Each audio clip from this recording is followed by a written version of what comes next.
Someone has joined from my phone. Let us see. So it's 9. Can we start? Yes, let us go.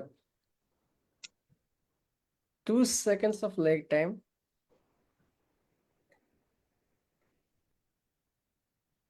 So we're on.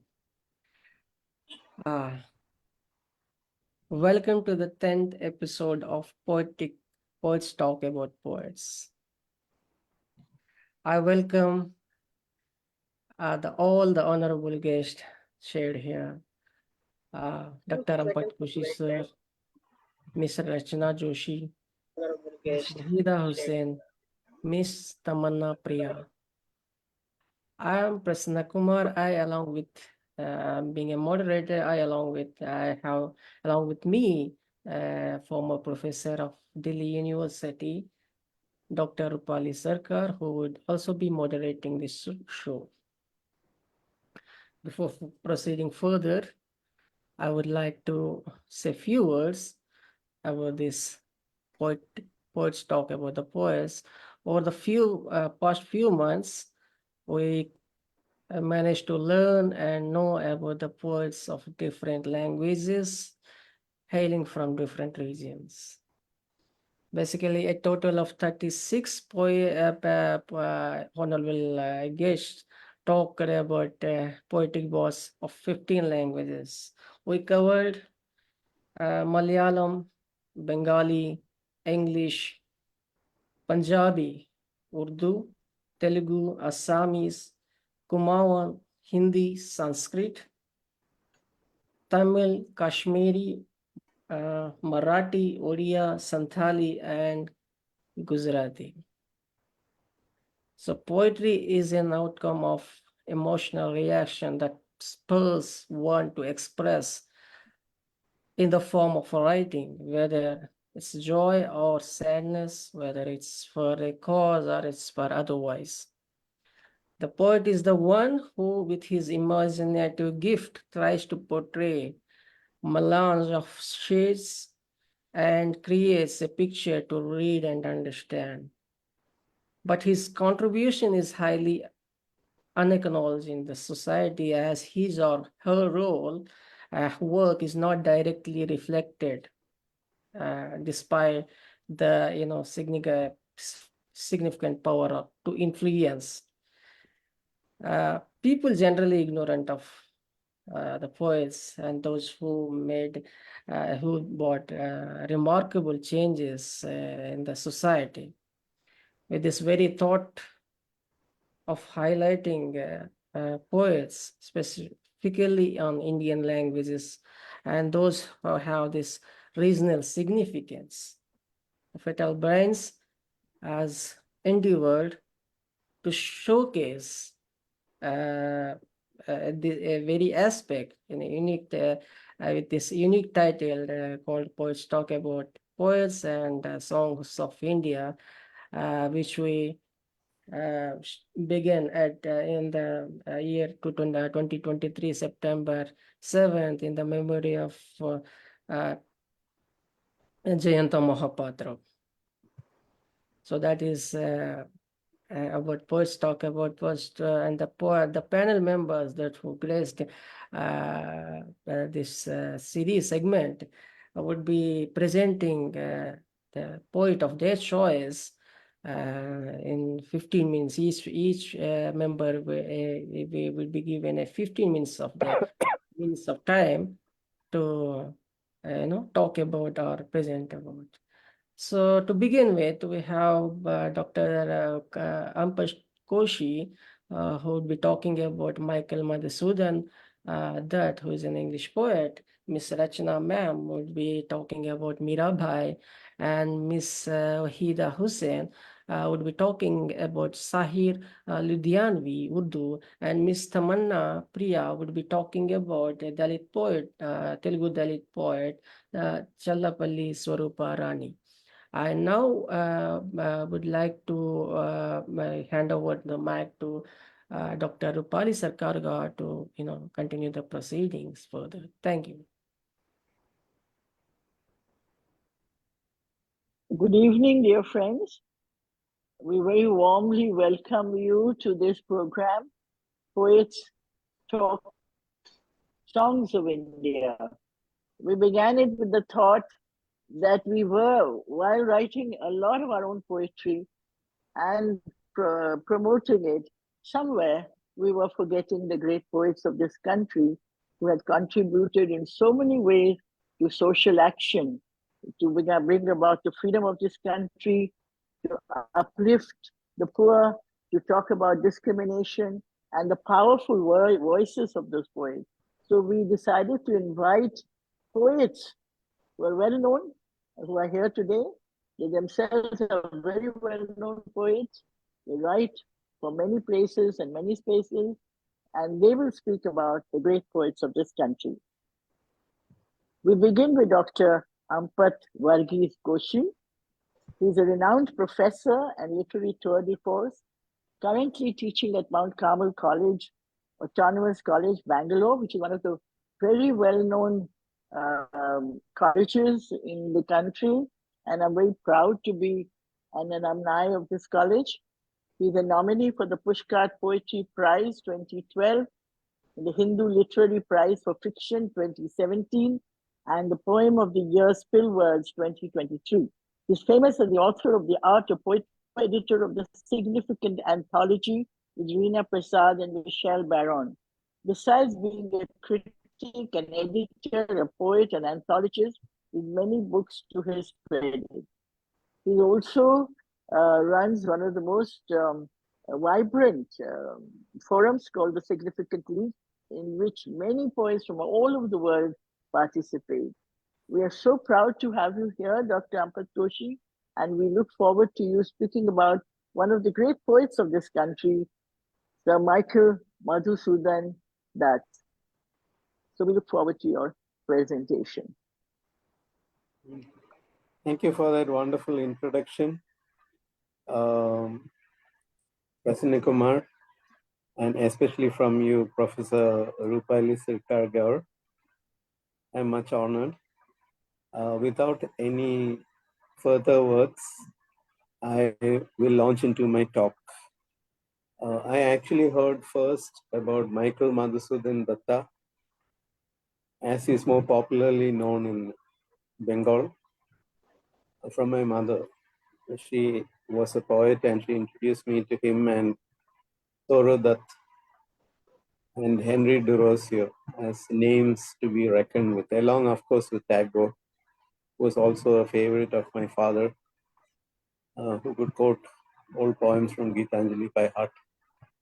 So to tell you about Micheal Madhusudan Dutt, he was born in 1824 on January 25th in what is now Bangladesh, but you know that was Bengal, India then.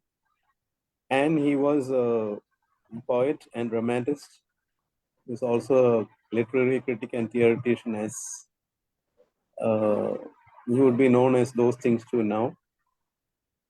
And he's considered the first great poet of modern Bengali literature. He studied at Hindu College. In 1843, he became a Christian. And at the time of his marriage, he took the name Micheal. He was naturally, he had to face some problems because of that, and he went to Madras, which is now called Chennai. One of the amazing things about him is that he learned so many languages. His mind and heart was set on writing an epic poem that would rival the great epic poems of the West, starting from Homer and going on to Virgil, Dante, Tasso, Milton, all those people. He wanted to better them. Also the Finnish Kalevala and the Nibelungen Lane of the Norwegians. And he started by writing in English. He wrote many poems in English, but he finally turned back to Bengali because he found that his real genius lay in writing in his own mother tongue. And he has written a sonnet about that, which is the first thing that I want to read out. I have this book, which is called A Brief History of the Sonnet Form. One chapter is dedicated to him. So I'll be reading a lot from that. It's co-written with Santosh Bhattaya. Not the sonnet part, but her own sonnets are included at the end of it. So he has written this wonderful sonnet, which is now also prescribed in Mount Carmel's world literature syllabus, which is going to start from next semester. Oh Bengal, myriads of gems are there in your treasure trove. Neglecting it all, imbecile that I am, mad with lust for the riches of others, did I roam in lands foreign, resorting unfortunately to begging. Many days did I spend relinquishing pleasure, surrendering body and mind to insomnia and starvation, destroyed myself in fruitless worship, venerating unworthy ones. I dallied in the moss, forgetting the lotus garden. In my dream, your guardian goddess said to me later, dear child, your mother's treasury abounds with jewels. Then why this destitution of yours today? Go back, you ignorant one, go back home. I complied to this order with pleasure. In time, I found my vernacular mind filled with gems. So this is a very powerful poem by Michael Madhusudan Dutt, which explains why he, who started initially writing in English and who was praised much by Englishmen for his ability to write in English meter and prosody, shifted back to Bengali. This does not, of course, mean that he turned back on the his acceptance of Christ. He describes that like this in another poem as long sunk in superstition's night, by sin and Satan driven. I saw not, cared not for the light that leads the blind to heaven. But now at length thy grace, O Lord, birds all around me shine. I drink thy sweet, thy precious word. I kneel before thy shrine. That explains his conversion. So he had a spiritual side and he had this great love of Bengali, West Bengal and India. And he began to really delve into the Ramayana and the Mahabharata. He made his name as a dramatist by writing Sharmista, which was in 1859. His famous poem in English was The Captive Laddie. That was in 1849. He also wrote other plays like Padmavati, Eke Ki Bole Sabhyata, Krishna Kumari, Buro Shalikar Gare Rom. There was a narrative poem, Tilotama Sambhava Kavya. And then we come to the famous poem, Meghnad Bat Kavya. There was also Brajagana Kavya, Virangana Kavya. He translated plays from Bangla to English. His last effort was write The Slaying of Hector. His final play was Maya Kannan. All this you may or may not know. I'm just giving you a background. But some of the things that I want to talk about are that, now he is remembered for Meghnad Bat Kavya, The Killing of Meghnad. The most famous translation is by William Radis. And, I want to read some of the things that people of his time said about him. Gishwar Chandra Vidyasagar said, Meghnad Bad is a supreme point. Rabindranath Tagore would later declare, it was a momentous day for Bengali literature to proclaim the message of the universal muse, and not exclusively its own parochial note. The genius of Bengal secured a place in the wide world, overpassing the length and breadth of Bengal, and Bengali poetry reached its highest status. It was about Meghnad Bat Kavya that he said that. In the words of Sri Aurobindo, all the stormiest passions of man's soul, he, Madhusudan, expressed in gigantic language. So here there are three people the whole world knows. They considered him equally a master and a forerunner. Sri Aurobindo later wrote Savitri, another epic poem, again to rival Milton. But why I want to talk about Meghnad Dutt Kavya, among the other things, concentrating on it, although he wrote about the Mahabharata and all this, Meghnad Dutt Kavya has a unique position in world and Indian literature because it is a poem that can be read in two different ways. One is it can be read as a poem that criticizes India. But the other thing is it can be read as a poem that criticizes colonial powers.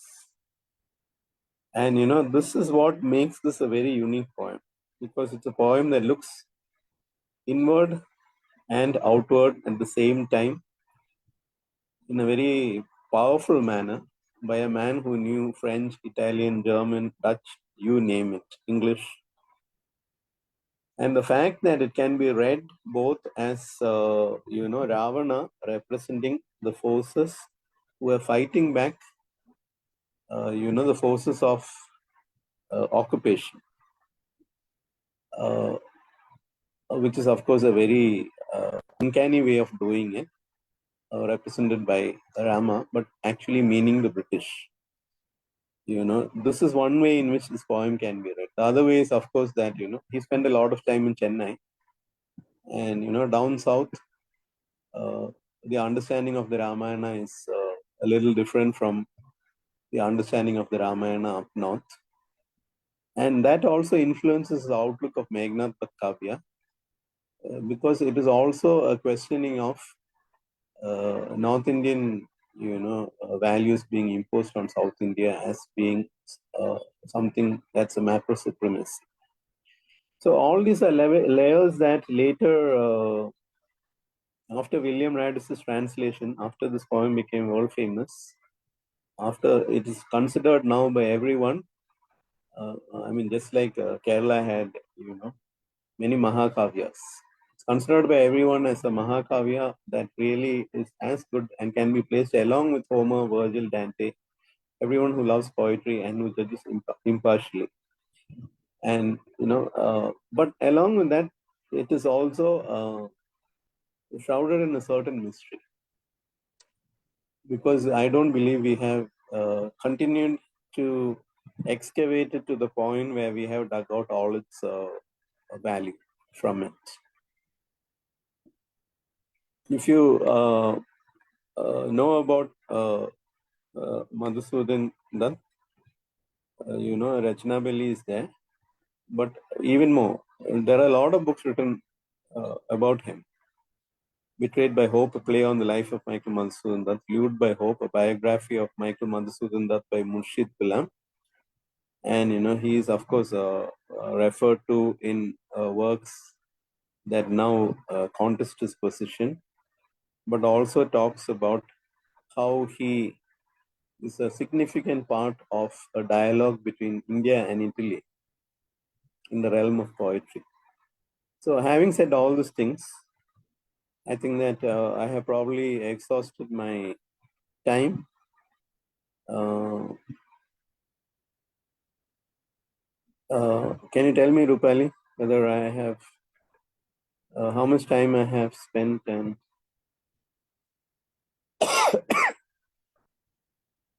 4 minutes.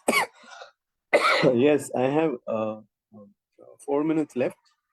So I also I want to tell you that he had, of course, traveled abroad. He died in 1873.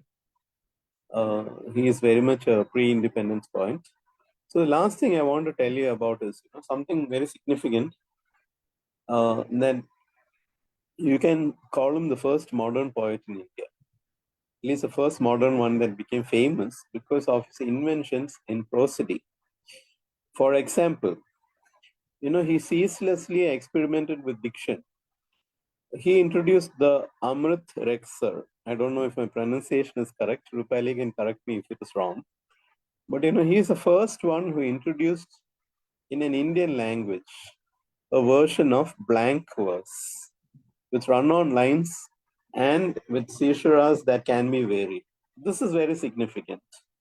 And as I told you, he's also the first one to introduce a sonnet form in India, which could rival or match the Petrarchan and the Shakespearean sonnet forms.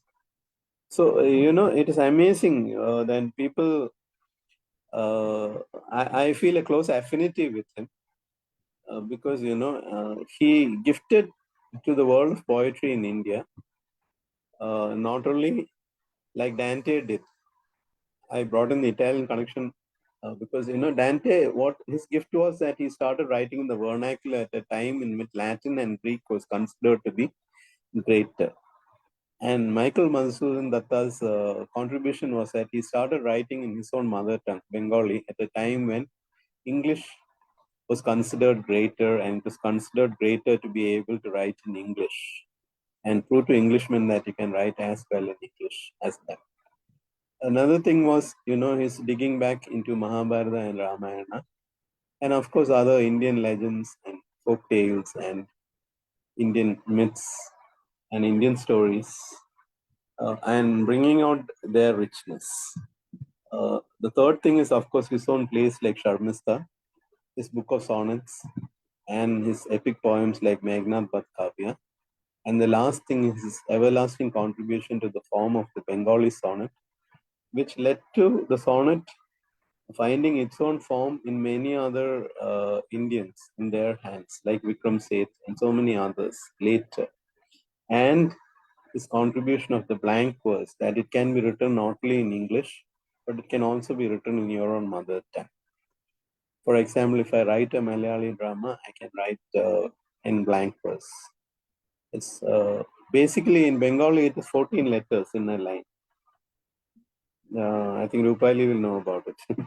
Yeah. But it shows that to be a great writer, you need to excel in many fields. You need to excel in the field of literary appreciation, read widely, know world literature. You need to know many things. You need to know languages if possible. You need also to write great poetry, which he did, like the sonnet I read out. And master a form like the epic poem, which is almost impossible nowadays. To write dramas, to invent forms. It is something many people don't do now. They stick to forms that are already there, but he could invent, and that's very unique. And that is where I have really found in him a foreigner I can follow, because I have also tried to invent similarly.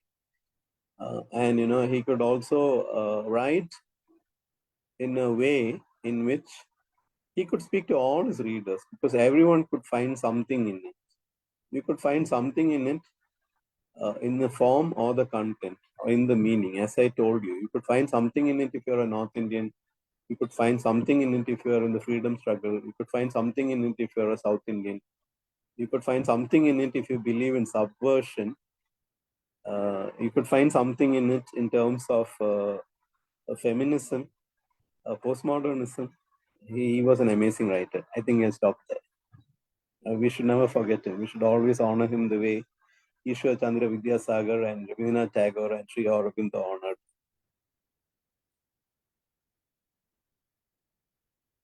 Thank you.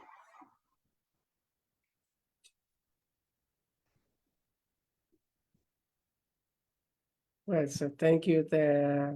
Like you said, we read a lot. We need to read a lot, and thank you for highlighting the significant aspects of his the boss life, and it's very well. And you put it out the entire aspect of his work. Thank you for gracing the occasion, sir. Rupali, ma'am. Yes, thank you so much, Dr. Koshy, because Sir Micheal Madhusudan Dutt is somebody who really needs to be known, and you have brought some of the very subtle and important aspects of his writing to us today. So many things that I had absolutely no idea about. But what is actually very interesting is that he went back from writing in English and to his mother tongue, which since I did a lot of work on African literature, we have Ngugi wa Thiong'o, who was James Ngugi, and he changed his name back into his tribal language and went back to writing in Kikiri, his mother tongue. And the reason was that he felt that he could reach out more to his people and as I said, to put across his ideas and also the freedom struggle or whatever, what that was brewing at that time. He also had a wonderful, a very interesting love life, which is a matter of another lecture altogether.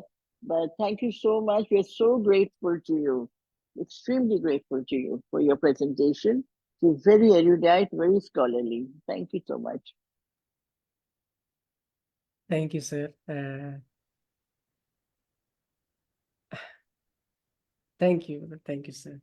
Let me take the honor of introducing Miss Rachana Joshi, who will be talking about Meera, a very well-known Hindi poet. Rachana Joshi is a poet and a reviewer who has lived in India and North America. She has written 4 collections of poems, Configuration, Rupa and Cow, 1993, Crossing the Vaiterani, latest workshop, 2008, Travel Tapestry, Yatra Books 2013, and Monsoon and Other Poem Thetis 2020. She has a master's in creative writing from Syracuse University in upstate New York and has been widely published in magazines and anthologies in India and abroad. She worked as senior assistant editor at the India International Center, Delhi for 28 years and lives in Noida, UP. I welcome Ms. Rachana Joshi to talk about Meera. Welcome, ma'am. Please turn on your mic.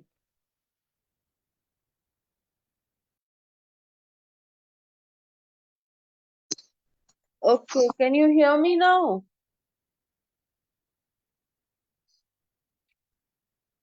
Okay, I plan to speak on Meera Bai.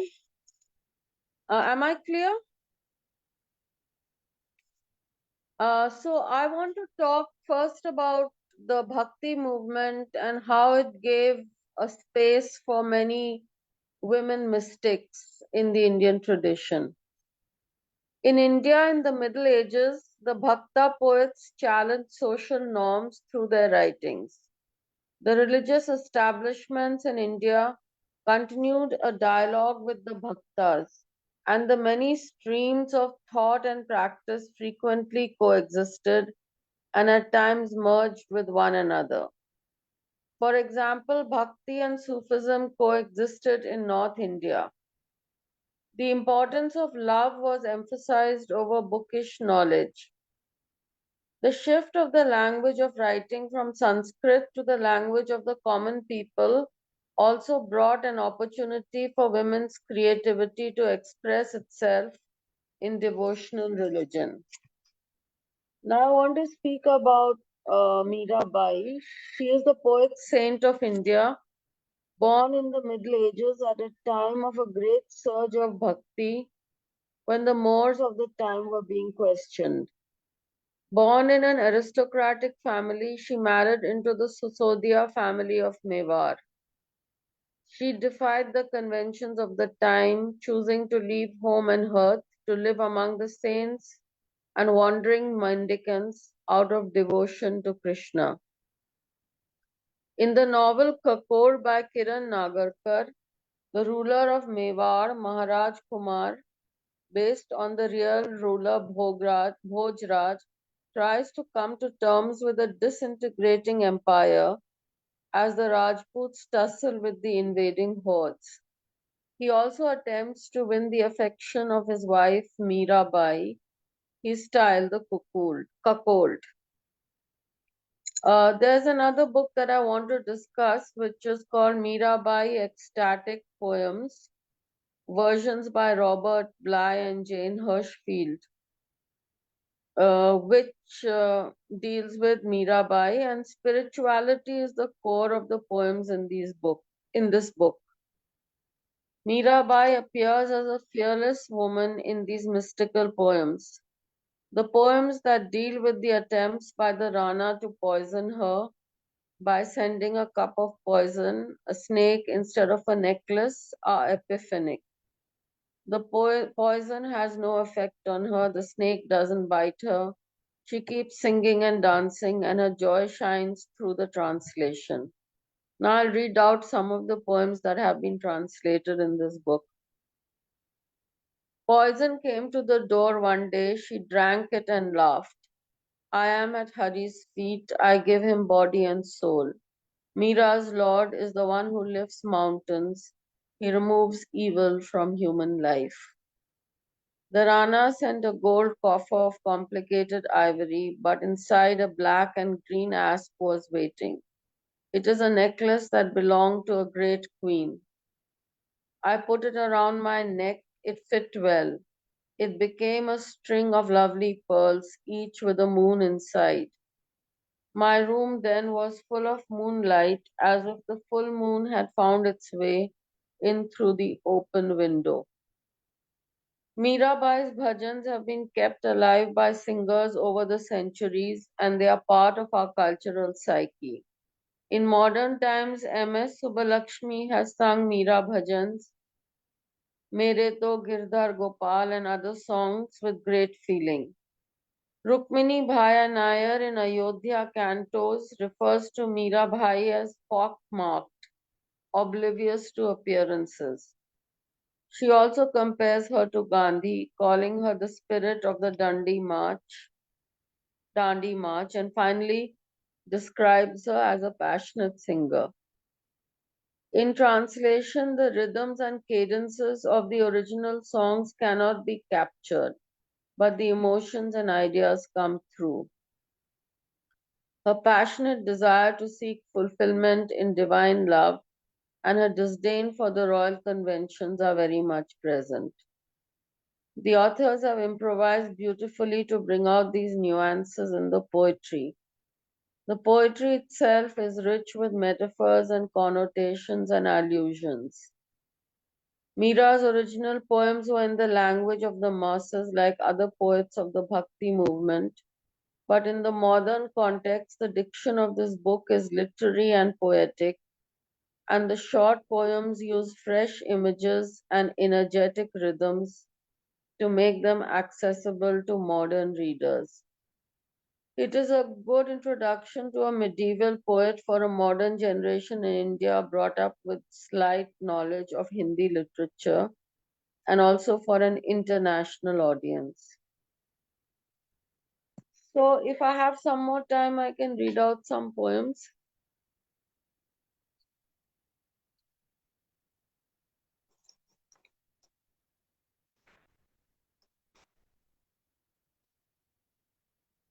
So, I'll read from Rukmini Bhaya Nair's book Ayodhya Cantos. There is a poem in it called Meera Bai. Another time, a woman dances by. No one has seen her face, but when she sings, she surrounds you in bright swirls. Chinariyas, ghungats, ornis, all the scandalous cloths, the scents of the desert. Her name is Meera. She is nothing like the Sufi. She does not know the color white. She has never seen grey, even in a man's beard, a woman's hair. Never. Still, you remember the many forms of water and you forgive her. You have not seen her face, but you want to touch her. Then she throws back her veil. Her face is fat and pockmarked. How can you touch her? How can you not? Her voice is the voice of the desert. She is a tiger, she is snow, she is lascivious flesh, a creature of veils and anklets. You have to possess her, touch her, though you know you will be burnt as soon as you take her. False snow, flaming poet, scorched salt of the desert, flamboyant Meera taunts you, tempts you with her addled skin. Perhaps she will shed it when you enter her, like her loose, untethered clothes, like the lithe, side-winding desert snake. Her childish rattle announces death. This woman who is a trophy tiger whose hide hangs shamed in some rich hall, still stiff with resistance, untamed. She stands beside a shallow salt pit alone, poorer than anyone you've ever known. She is Venus harvesting the sea denuded lover, deprived, depraved, utterly captivating. How can you resist her? She is the spirit of Dandi. Do I have more time? Okay, I'll read some poems from Meera by Ecstatic Poems by Robert Bly and Jane Hirschfield. This is called The Long Drought is Over. My beloved has come home with the rains, and the fire of longing is doused. Now is the time for singing, the time of union, at the first thunderclap. Even the peacocks open their tails with pleasure and dance. Girdhar is in my courtyard, and my wandering heart has returned. Like lilies that blossom under the full moon's light, I open to him in this rain. Every pore of my body is cooled. Meera's separation and torment are over. He who comes to those who love has remembered his promise. One or two more? How much time do I have? You got 7 minutes, ma'am. 15 minutes, so you got 7 minutes. You could talk about, you could narrate or you could analyze any poem or something like that. Okay.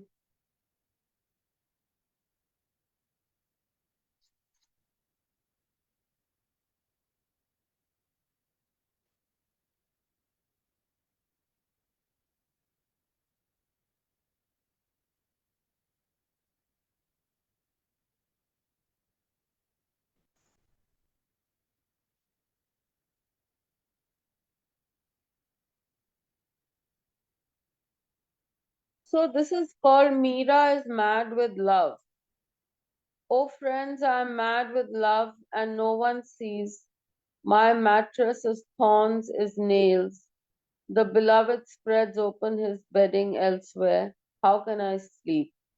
Abandonment scorches my heart. Only those who have felt the knife can measure the wound's deepness. Only the jeweler knows the nature of the lost jewel. I have lost him. Anguish takes me from door to door, but no doctor answers. Meera calls her Lord, O Dark One, only you can heal this pain. So that is the whole issue. I mean, normally we think of Mirabai as someone who has attained self-realization, and that this, what they call her madness, and her itinerant life and singing is part of someone's who has achieved some spiritual vision. But a lot of people see her as someone who is hallucinating. No, a lot of modern readers of her poetry have raised this question. What is this hysteria? Is it some kind of hallucination or what? But, you can say the same question of a lot of other mystical poets, like there's William Blake. Now, he's not from the Indian tradition, he's from the Western tradition. But if you see his poem, Songs of Innocence and Experience, he talks of three stages: innocence, experience, and higher innocence that a mystic goes through. And, that also can be questioned by certain modern psychologists or whatever. So it's really a very individual viewpoint, the way you see this, but I feel there must be something more to all this.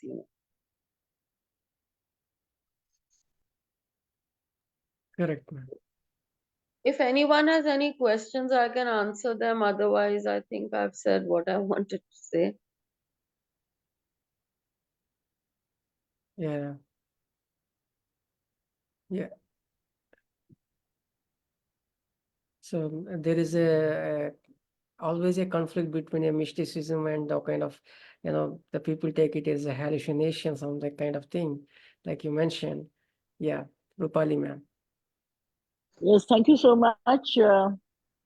Rachana, for your presentation. It's a very interesting, you've taken a very different position, because the Mirabai that we are familiar with is a woman who broke a lot of shackles, a lot of, I look at her as a feminist. I look at her in the same cadre as Lal Ded, Santosh Bakaya. Dr. Santosh Bakaya had spoken about Lal Ded, the Kashmiri woman poet, and also Andal you have in South India. And these poets, these women poets, broke the shackles. They even walk naked. They wear their clothes, and you have, so for example, I wish you had recited Mirabai's poems in the language in which she had sang them, because there's this very Subalakshmi, MS Subalakshmi, Mirabai bhajans are perhaps one of the best, and I think Lata Mangeshkar has also sung them.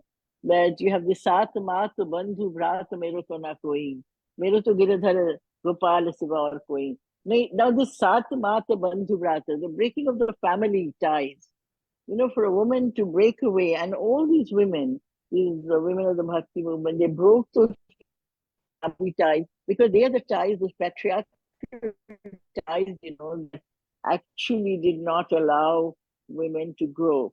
And they got validation when they talked about God. I think, Mirabai, for example, her lover was Krishna. If she had any other lover, she would have been stoned to death. But because she was Krishna is a lover, or Shiva is Andal's lover, or Lalde has Shiva, so I think that these aspects also, hallucination, ecstasy, the religious ecstasy, you see it in Nityananda, Prabhu Nityananda, and people like that. That ecstasy is a kind of hallucination, you can see, but it's a higher realization. We may call it hallucination, but I would look at it as a higher realization. But thank you so much for bringing in a different aspect, which is also very necessary on these talks. And we're very grateful to you. Thank you very much. And you have really put things in perspective for me to a certain extent. Thank you. Thanks. And our next, thank you, ma'am. Thank you, Rachana Joshi, ma'am, for presenting your perspective on the Meera as a mystical poet. And we always, love to croon hymns penned by Meera. Our next panel member would be talking about Sahir Ludhianvi, and Rupali ma'am would be introducing Dr. Our next panel member is Waheed Hussain. Welcome. Welcome, Wahida Hussain, to our Poet Meets Poet Songs of India. It's a pleasure to read out your professional bio. Wahida Hussain is known to me as a very well-known poet. Wahida Hussain is a blogger. She's an editor and poet hailing from Jabalpur, India. By profession, she's a senior school teacher with a deep-rooted passion for crafting short stories and poetry. Her poetic works echo her dream for social justice and gender equality, particularly advocating for women's rights. Wahida firmly believes in the power of literature to raise awareness on critical issues such as domestic violence and female feticide. A prominent figure on various social media platforms, she has been honored with numerous awards and certificates for her impactful contributions, co-authoring 22 national and international anthologies. Her poems are featured in several e-zines, known as the editor of poetry collections like Shajar Ke Chhao Tale, Chhao Tale, The Poet's Scribbles, and Goonj, Breaking the Shackles. She has authored Mend My Broken Wings, which earned her the prestigious Shri Gurpal Singh Sudan Award for Best English Poetry Collection. Let me catch my breath. Wahida's accolades include being the second runner-up at LitFest 23, hosted by Literary Warriors Group at the Sahitya Academy Hall in Delhi, and receiving a certificate of excellence for the best debut book at the 6th ALS LiftFest 2024 in Delhi. So that's up to date. And Wahida Hussain, we welcome you today, this evening. and look forward to hearing you speak on one of India's great poets and lyricists, Thank you. Sahir, Thank you. Sahir Ludhianvi. Thank you so much for such a wonderful introduction, ma'am. And thank you, Prasanna sir, for inviting me here. It's real a learning opportunity for me, as I shared with you both, with you all, that I'm not into very much in Urdu. Like, of course, I write in Urdu. I write in Hindustani, I should say. But the Sahid, when really, like, today I was browsing and I was searching, and I really came up with so many things about Sahir Ludhianvi, and it was a learning experience for me. So let me start with a beautiful nazam I came across, and then I'll be speaking about him. Yes, may I, ma'am? Yes. हर तरह के जज्बात का ऐलान है आंखें, शबनम कभी शोला कभी तूफान है आंखें, आंखों से बड़ी कोई तराजू नहीं होती,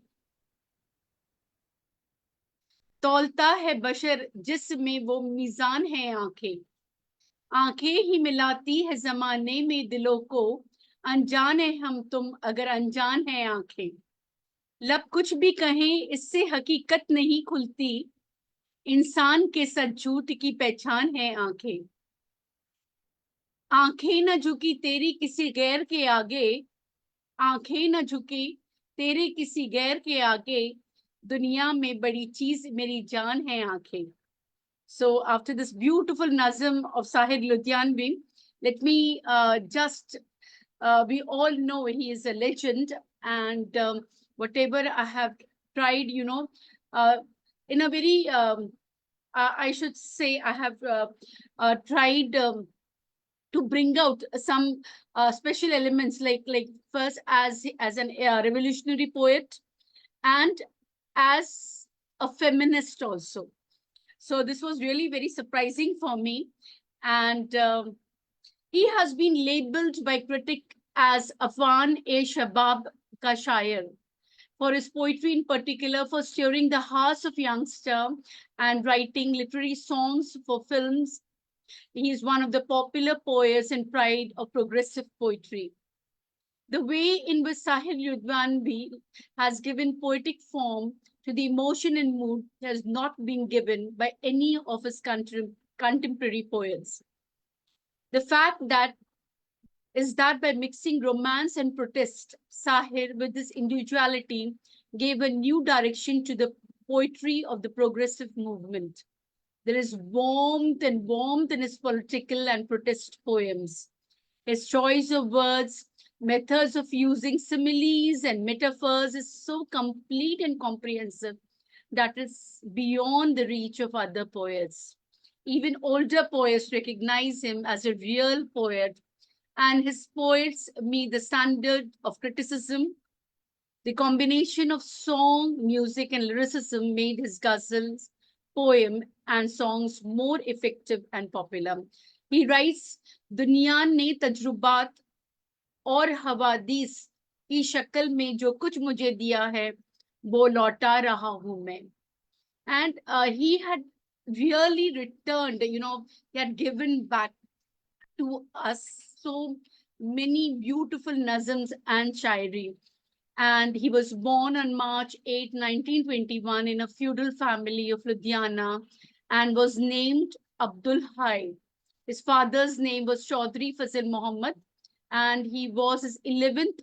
But secretively, I don't know if many of us know this, he was the first child of his illegitimate wife, Sardar Begum.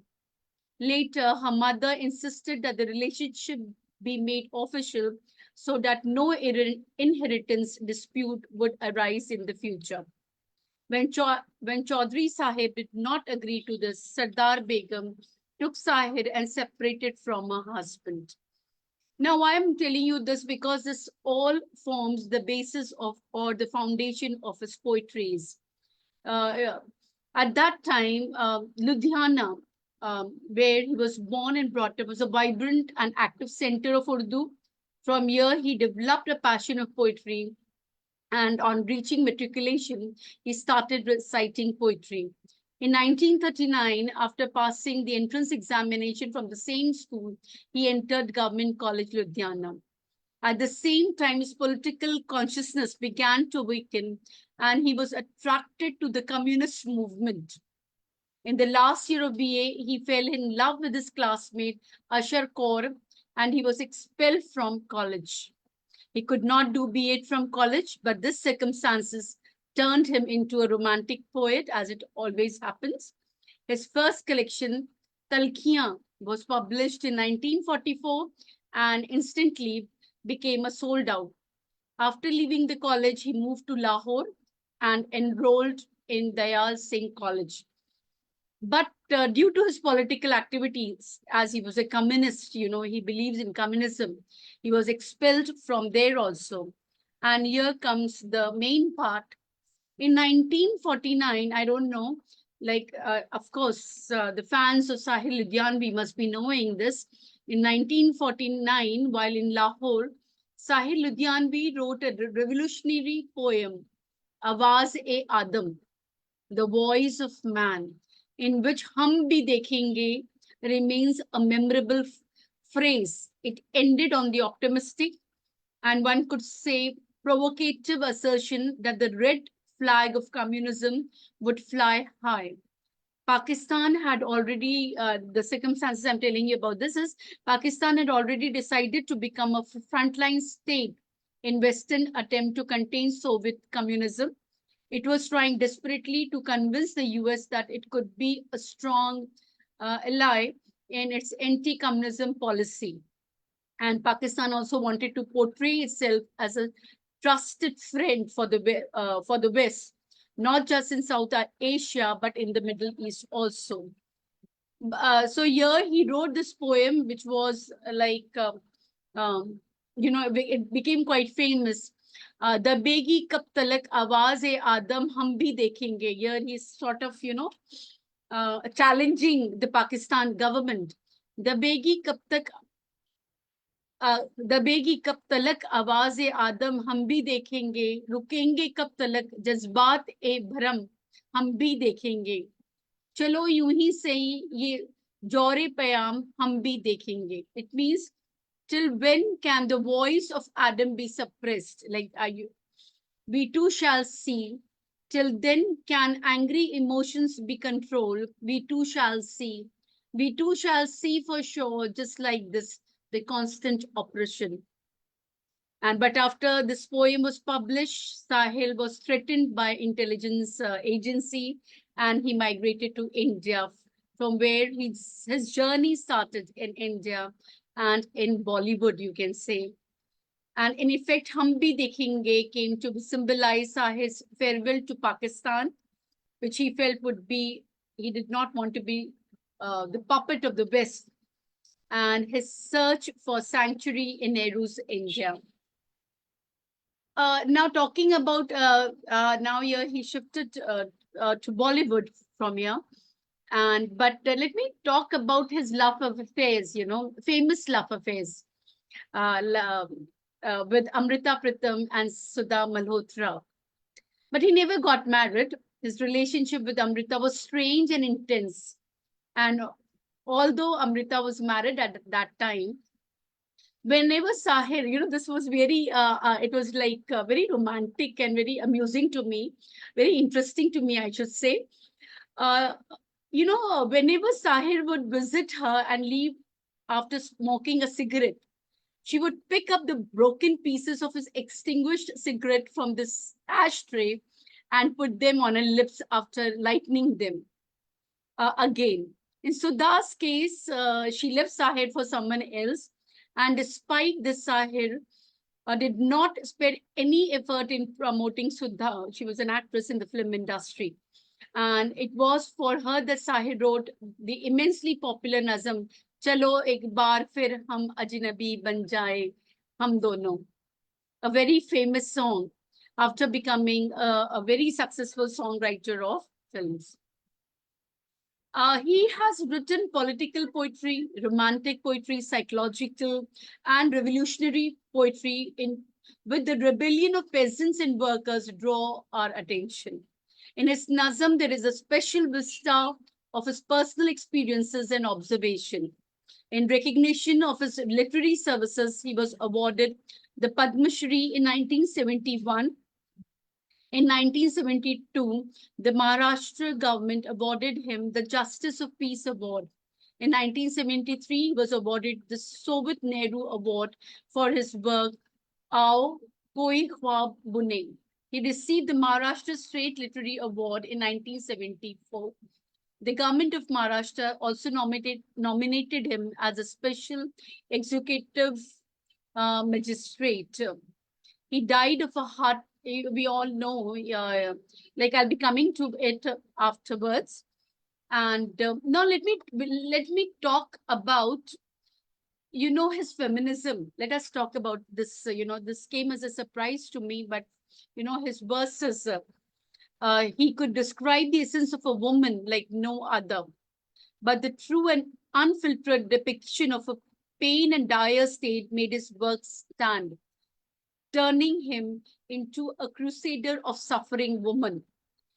Let me tell you, Sahir, he was, of course, a luminary whose word transcended the boundaries of conventional poetry, emerged as a guiding light in the mid-20th century. And often he was celebrated as a harbinger of social change. And he was, of course, a feminist. And you can make it out from these progressive lyrics of his. औरत ने जन्म दिया मर्दों को. These are the famous lines, I should say. औरत ने जन्म दिया मर्दों को, मर्दों ने उसे बाजार दिया. जब जी चाहा मसला कुचला, जब जी चाहा दुत्कार दिया. So here, at that time, during 1950s, he's talking about the plight of a woman. तुलती है कई दिनारों में तुलती मीन्स तौलना, तुलती है कहीं दिनारों में, बिकती है कहीं बाजारों में, नंगी नचाई जाती है अय्याशियों के दरबारों में. ये वो बेइज्जत चीज है जो बढ़ जाती है इज्जतदारों में. औरत ने जन्म दिया मर्दों को, मर्दों ने उसे बाजार दिया. So we have, like, long before the feminism of female gaze became buzzwords, like today, like we all talk about empowerment of women and feminism is very common. His body of work was timeless, and he became a powerful voice for women, exploring their struggles, emotions, and societal plight. His iconic nazm, later adopted into film song, became a powerful tool for social commentary. दौलत के लिए जब औरत की इज्जत को ना बेचा जाएगा, दौलत के लिए जब औरत की इस्मत को ना बेचा जाएगा, चाहत को ना कुचला जाएगा, गैरत को ना बेचा जाएगा, अपने काले करतूतों पर जब ये दुनिया शर्माएगी, वो सुबह कभी तो आएगी, वो सुबह कभी तो आएगी. So we all know these beautiful these lines has been written, by him, and it had been adopted by Guru Dutt's Pyasa. And his life, was full of bitterness, sadness. It maybe appeared rosy from inside, but the childhood, because his mother had gone through much, because she was a lone parent, I can say. She was the parent who had brought up him alone, and his life was full of bitterness and sadness, and it remained with him till his last days. It was driven by his pain and misery. And he also talks about Lahore's brothels also, as I told you before also. And he questions the society Where are the guardians of self-respect? And this raw emotion is depicted in the poem. And the Pyasa, Guru Dutt Pyasa, has portrayed this strong feeling so well. ये कूचे ये नीलमगार दिलकशी के, ये लूटते हुए कारवा जिंदगी के, कहाँ है मुहाफिज खुदी के, जिन्हें नाज है हिंद पर वो कहाँ है. Here he really questions the India of that time. Where are they? And Nehruji, you must be surprised, Nehruji was deeply affected by these lines of Sahir Ludhianvi. ये कूचे ये नीलमगार दिलकशी के, ये लूटते हुए कारवा जिंदगी के, कहाँ है मुहाफिज खुदी के, जिन्हें नाज है हिंद पर वो कहाँ है. So this iconic song from Pyasa, sung by Mohammad Rafi, painfully encapsulates the emotions of the character played by Guru Dutt, who underscores the struggle of sex workers living in dingy rooms or brothels. But his concern went beyond societal issues. He explored the complexities of women's inner lives, capturing their yearning for acceptance. In love, they fight for justice and the spectrum of emotion they navigate. In the past few years, the conversation around women hemming films, equating to better sensitive representation of the gender and female gaze in India cinema have become more profound. This always brings me to my next question. What made Sahir a man born in the pre-independence era so sensitive to women? Why was he so sensitive to women? The answer, as I told you before, lies in his childhood experience. He was raised by a single mother who struggled to make ends meet. Sahir's experience likely shaped his deep empathy for women. He has first-hand witnessed the challenges they face, especially those marginalized and forced into flesh trade. His poems didn't shy away from criticizing the hypocrisy of those who upheld tradition while exploiting women. And this one of his characters, you can say, Waheed Rahman, is very relatable to his mother, where Waheed Rahman, she sings a song. There's a song here, "Tere mere tu mere saath rahega munni." So here is a single mother. And I think so the same, he has been brought up, as I told you before, also has been brought by the single mother. And he penned for Trishul, was in a way an ode to his mother. The song was a kind of an ode to his mother. And Waheed Rahman is a character, a lone mother. He confronts numerous challenges in her journey to raise a son and her strive to lead a dignified life.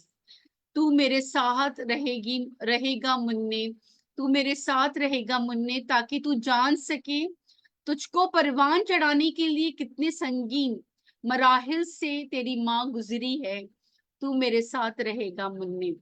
So this iconic song, really, tells us about his childhood.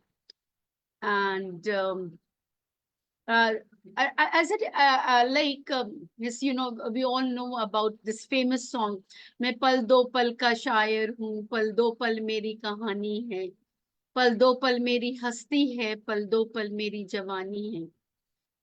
मुझसे पहले कितने शायर आए और आकर चले गए, कुछ आहे भर कर लौट गए, कुछ नगमे गाकर चले गए. But he wasn't पल दो पल का शायर. And he will remain a Shire forever for us. Thank you so much.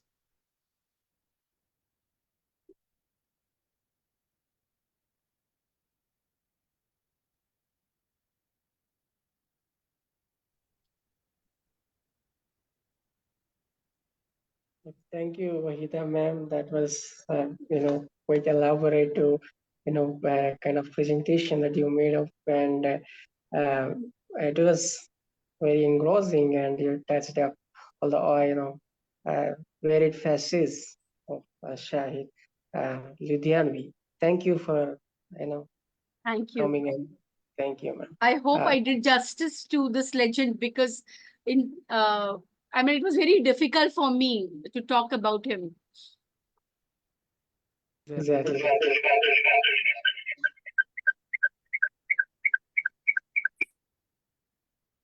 Well, thank you so much, Wahida. That was a fantastic presentation. That was a wonderful presentation, very well researched, and we really enjoyed you reciting those poems and songs that you have sung, and the way you tied it up with the women, the lives, and the illegitimacy of his birth is something must have been very, very painful, which has actually affected his songs about women and so on and so forth. And you brought it out beautifully. We're very, very grateful to you. And we hope to hear more from you. Thank you. Thank you so much. Thank you, ma'am. Thank you, Wahida, ma'am. And that was lovely. And let me take the honor of inviting our next panel member. We'll be talking about Telugu Dalit poet Challapalli Swarooparani, a feminist author.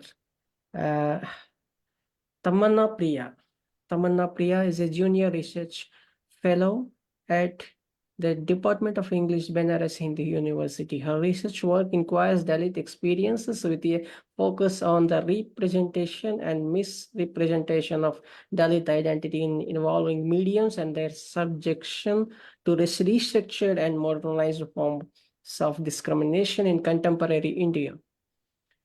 She has 5 international publications to her credit and a chapter publication with Others Press. In 2022, she was invited to present a paper at Northeast Modern Language Association in Baltimore. She was also invited to deliver a talk on political cinema at English and Foreign Languages University, Hyderabad. In addition, she has chaired a panel session titled Who Dalit, Why Dalit, How Dalit, reading mediums of caste phenomena at 54th Annual NEMLA Convention in Chicago. She has 8 international presentations to her credit, including the recent ones at the University of Delhi and IIT Madras. Her upcoming projects include a research paper publication with Sage Journal, a book volume publication with well-known press, and a paper presentation at the University of Pittsburgh. Wow, that's quite an achievement. We look forward to hearing Tamanna Priya presenting on Challapalli Swarooparani. Welcome, ma'am. Thank you, sir. It's an absolute honor to be here. Thank you, Rupali ma'am. Thank you so much again for inviting me. So I'll talk about Challapalli Swarooparani and a couple of her works in an attempt to give meaning and situate her writing in the Dalit body of literature. Challapalli Swarooparani, a Telugu Dalit feminist writer, belongs to Mala caste. Malas are the scheduled caste of Andhra Pradesh.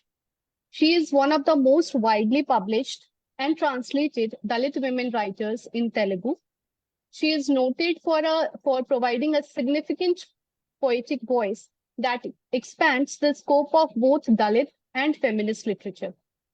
She is a poet, a story writer, an activist, a columnist, and also a freelance journalist.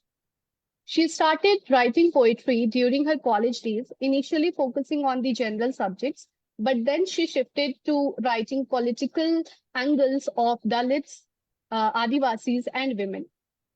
She is one of the founders of both the Manalo Manam, Telugu Women Writers Association, and the Democratic Women Writers Forum.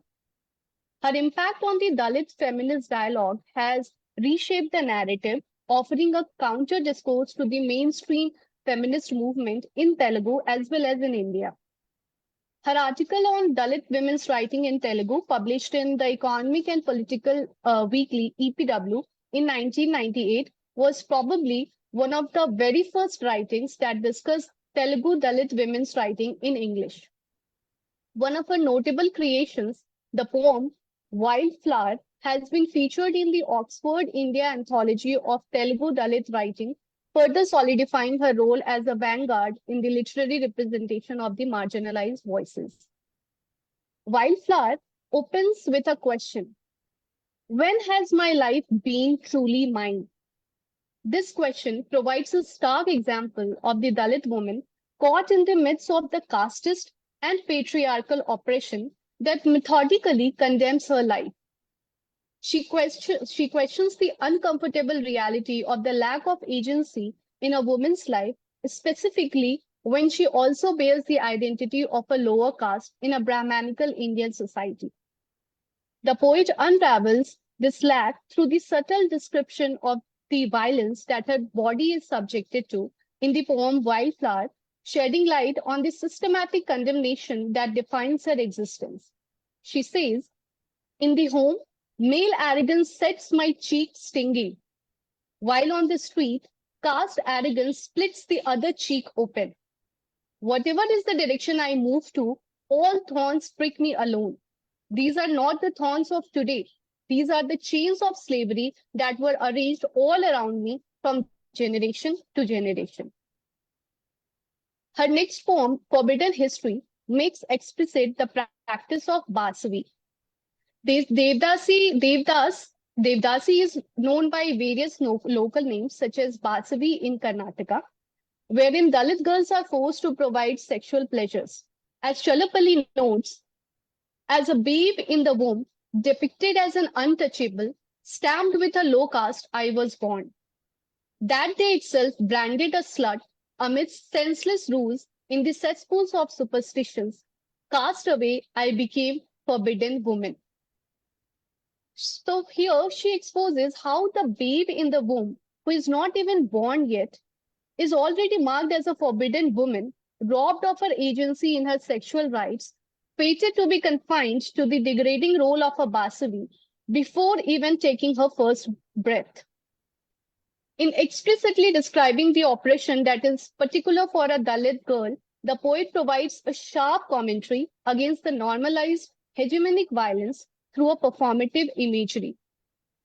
My infancy that should bloom into adolescence with the deity in the shrine as witness gets unveiled as a doll in a shop.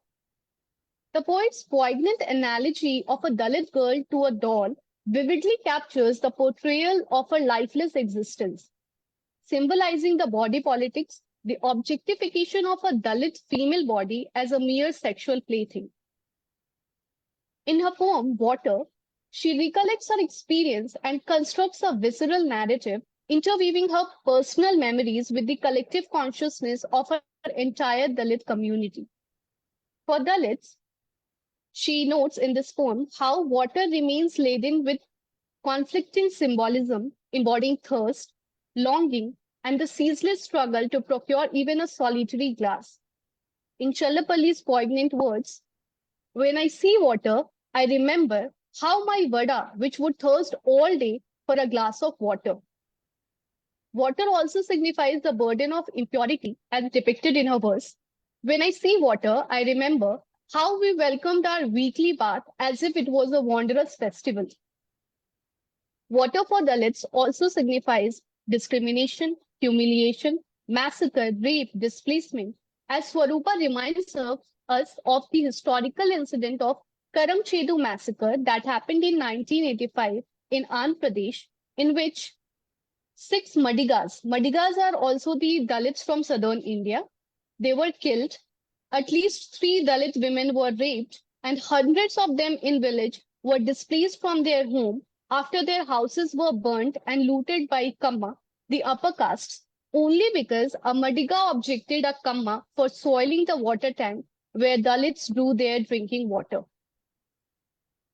This poem is relevant, it was written in 2006, but it is relevant even in contemporary India, as several studies and researches have been undertaken that established a substantial relationship between Dalits' access to water and the violence against them by upper castes. One of the studies that I want to highlight for now have looked into water conflicts between the Dalits and Savarnas in the Konkan region. They found that Dalits were humiliated in various ways, such as contaminating the source of water by putting human excreta into it through torture, verbal and physical abuse, and sexual abuse, and by making threats only because higher caste Hindus believed that Dalits' assertion over water deserved retribution. For instance, a case happened last year in Pudukkottai and Mekalur. These are the villages of Tamil Nadu, which is considered to be the home of the Periyar movement, where a huge amount of feces, so much so the water had turned yellow, being found in a water tank, which was one of the drinking water sources of the Dalit settlement. One of the victims added that they got this water connection in the year 2017 after several years of struggle. And now this has happened because the upper caste does not like us getting our regular water supply. Same kind of experiential reality has been observed in other parts of India as well, such as Bihar, Uttar Pradesh, and even villages of Maharashtra, such as Ranmala, Ashti, Ganjpur, Banjarwadi, Chatgaon, among others. So to conclude, we see Challapalli Swarooparani's extensive academic training as a historian, coupled with her ideological stance as a Dalit feminist and her resolute dedication to championing the cause of the oppressed, are all intricately interwoven within her poetic works. She harnesses her experiential reality not merely as a literary technique, but also as an ideological force in her poetic works. Her poems aim to do three things. First, to reshape elitist theories effectively. Second, to dismantle the Brahmanical and patriarchal hegemonic structures. And third, to unravel how caste-based discrimination is an existential reality of modern India.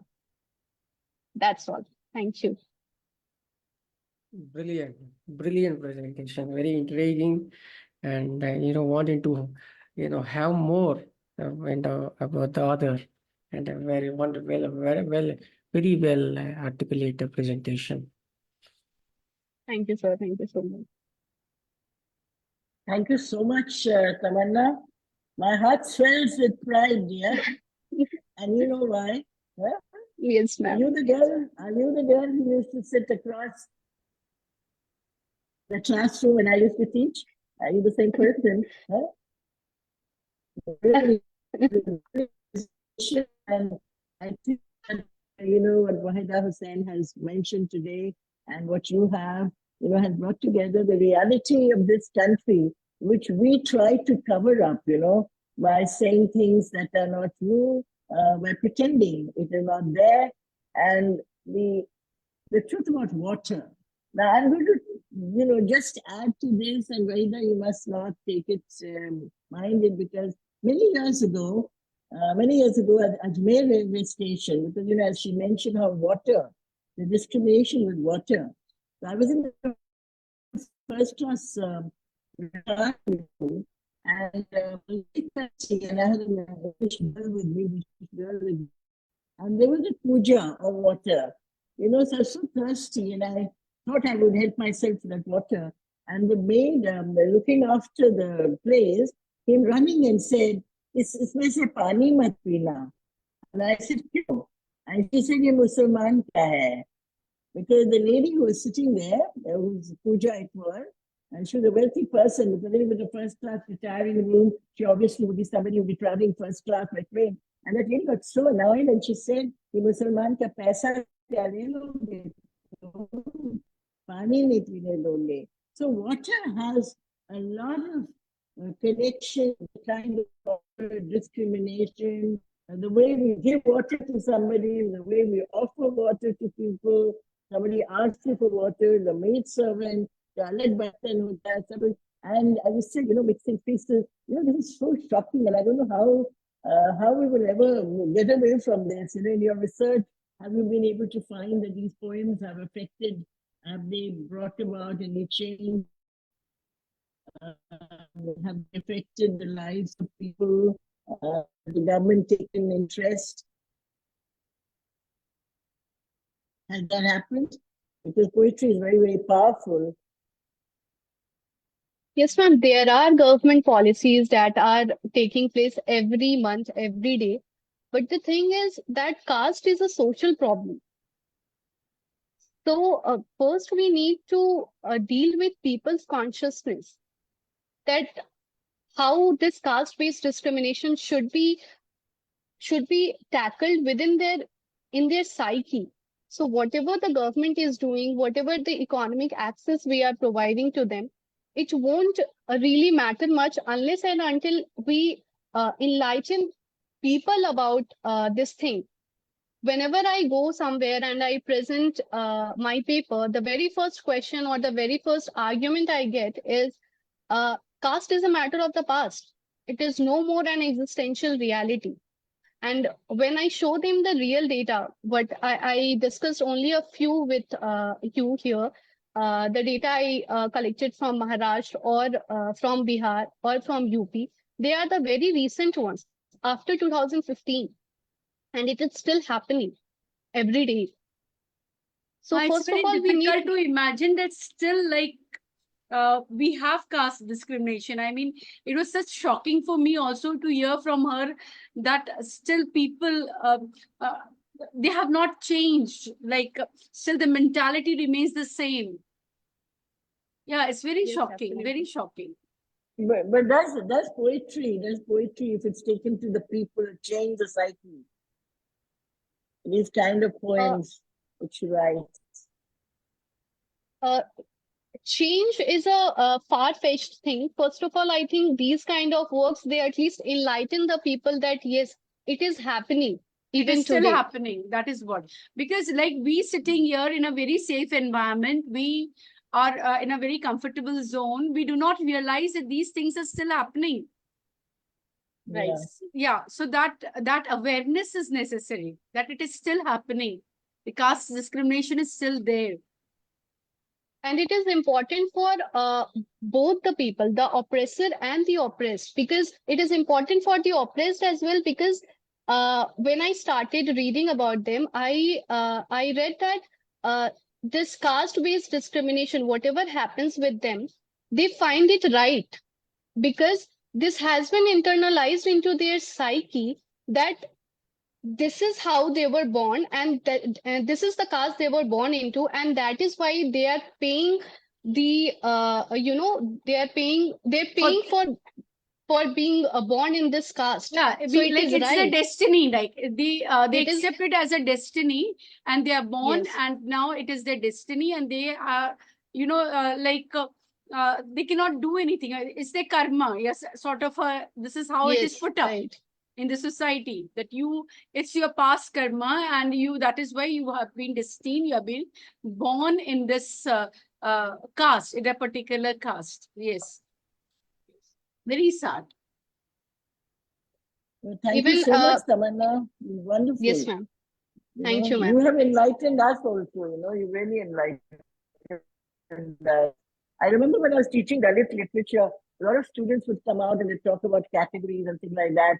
And I had coined a phrase, and said, if you look at it, of course it's very strong what I'm going to say, but we are talking about human feces being mixed with the water and all. So I made this slogan that I shit and you clean my shit and I call you shit. This is what I said. This is what it is, that I sit and you clean my shit and I call you shit. This is how the Dalit feel when he writes the anger. There's a lot of anger that is there in Dalit literature, the writing of Dalit poets, writers, and I think all of this we should read. And you are doing a very great job. Thank you so much. Thank you, ma'am. Thank you, ma'am. That brings us to this end of the Poets Talk About Poets of the 10th edition, 10th episode. We learned about Challapalli and whatever. So, Challapalli, Swarooparani, Sahir, Ludhianvi, Meera, Bhai, and Micheal, Madhusudan. Thank you for enlightening us with your words and talking about the said words. Thank you, Dr. Ampat Koshy sir, and Dr. Miss Rachana Joshi ma'am, Miss Waheeda Hussain ma'am, and Miss Tamanna Priya. We wholeheartedly uh, express our gratitude for coming and talking about the poets Thank you. and you expressing your views and sharing your opinion, whatever it is. And thank you, ma'am, and thank you, Dr. Thank you so Rupali. much, Thank you. Prasanna. Good night. Thank you. Please, we'll announce in a while. After a while, the next session of the poets talk about poets. Thank you. Thank you so much. Thank you. Thank you. Thank you.